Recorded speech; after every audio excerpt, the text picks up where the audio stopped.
Hi, I'm Kent Machacek, writer and director, USC alumni. Welcome to Cinema Kent, and remember, it's only a movie.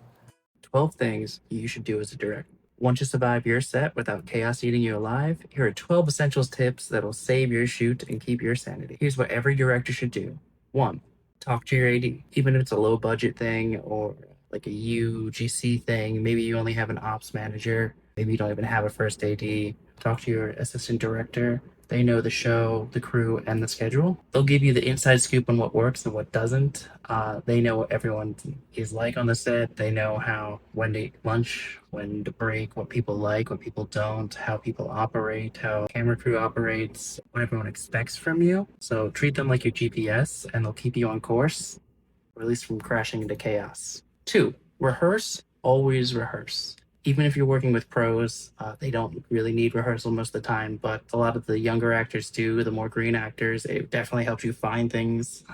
Even if it's a rehearsal is a day ahead of time or a week ahead of time, you'll find things. The actors get to know what you're looking for. Take a moment to run lines, blocking, or experiment with delivery will make your shoot day run smoother. Think of it as investing 30 minutes now to save 3 hours of confusion later.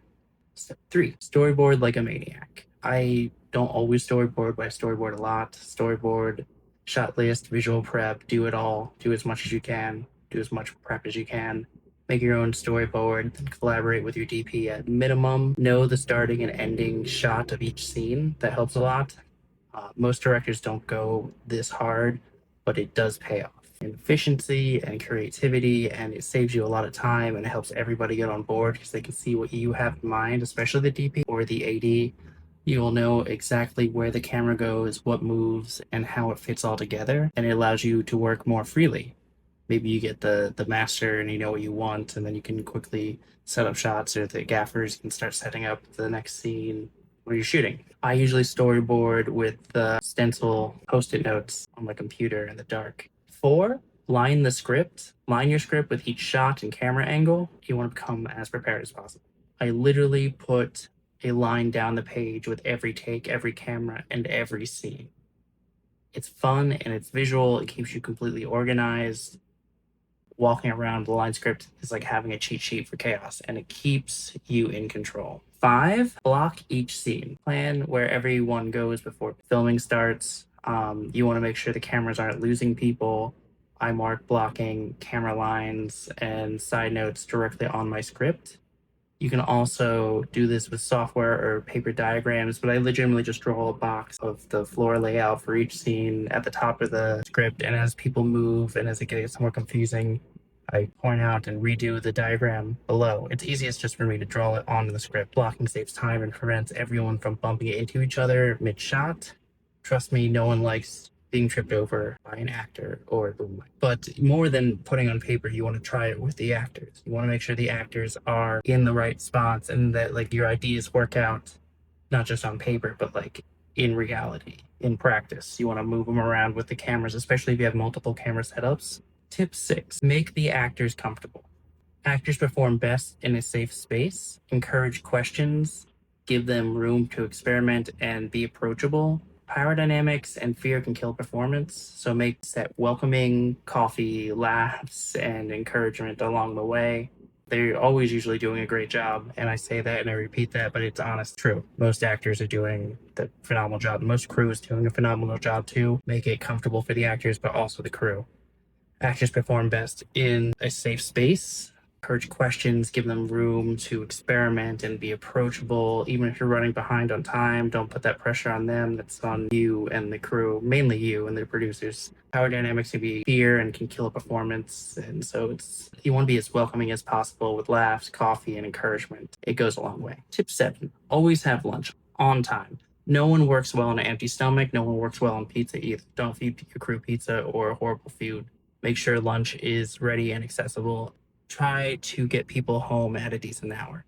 You want to feed them and you want to get them home. Tired, hungry crews, actors, simple mistakes, slow takes, and grumpy faces. Don't be a dictator. Don't be that director. You want to direct with efficiency. You want to make sure people are happy, content, fed. It leads to my next thing. Tip 8 is safety, safety, safety. Your crew is your responsibility. Clear fire exits. Don't use human sandbags. I know directors who've done this a lot. I've been a human sandbag, actually. I've held down like flags and lights on windy days, and there's pretty much nothing you can do to stop them from falling. You're just there, which is confusing. I've actually had a flag like fall mid-shoot when there was like 20 people and the actors, and it fell like right into them. And I was like, this is a bad idea. We should properly tie this off. And we didn't. So that was great. But safety first. Your crew's safety is your responsibility. Clear the fire exits. Don't use human sandbags, and make sure everyone's taken care of. As a director, safety is literally your job. It's not optional. It's necessary. Accidents aren't just dangerous, they will derail your whole day. Tip 9, keep track of time. That's your AD's job. I mean, but it's also your job as the director responsible for everything that happens. If you fall behind, it's also because you can't add new shots because you want to, if you're running late, if you have the sunlight's coming up. You always want to know how long each scene and shot will take. Keep watch or a handy timer, check progress throughout the day, and be ready to adjust.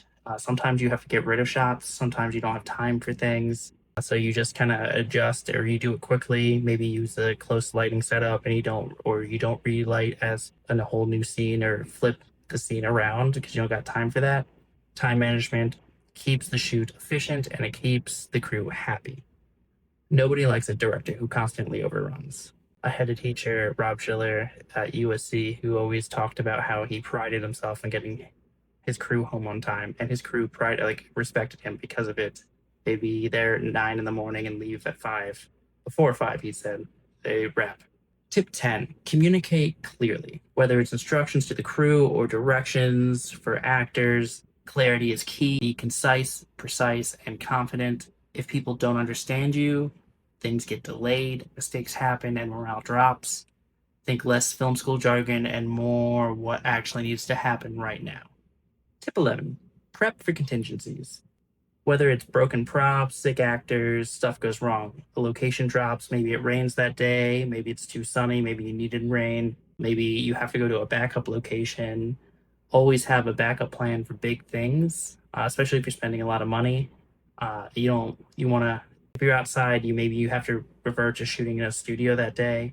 You have to figure this out fast. So you already want to have it prepared and planned in your budget and schedule. Maybe even talk to the second location or the backup location. Prepare for contingencies, even if it's not a location contingency. It could be props, sick actors, things break all the time. I've had a mask fall apart that was crucial for the lead actor to wear in the middle of the desert, and no one to really fix it besides the wardrobe, which was trying their best, but it was held together with like magic. Preparedness is the difference between a minor hiccup and a full-blown meltdown.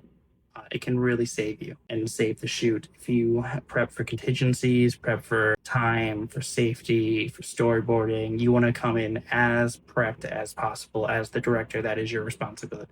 Tip 12 for directing tips, stay calm and lead. Chaos will happen. Shoots are insane. There's nothing like it. No matter how ready you are, take a breath, stay calm, and lead with confidence. You want to be able to have people approach you. You want to be able to have people respect you. You want to be the person in control with the vision. People want to know what you have going on in your head. I was on a shoot earlier this week, and the director is kind of like lackadaisical.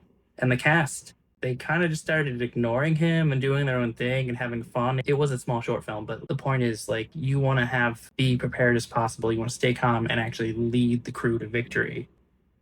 I know he does bigger projects with actual crews, and the short film's kind of like his day off type of thing, but you still want to be calm and like lead. You don't want to throw it all away. You don't want to have care, and then because the actors stop caring, and then you lose time. We got behind and we lost like 3 shots because of that. But it was okay. It turned out great, and the short looks phenomenal. If you panic, everyone else panics. So don't panic. He didn't panic that day. I don't ever panic. I'm usually pretty calm on sets. Smile and just figure it out slowly. You're there together as a team. Calmness is contagious, and it keeps the day moving smoothly. Follow these 12 steps, and you'll survive your day, keep your crew happy, and maybe even enjoy directing. Now go yell action.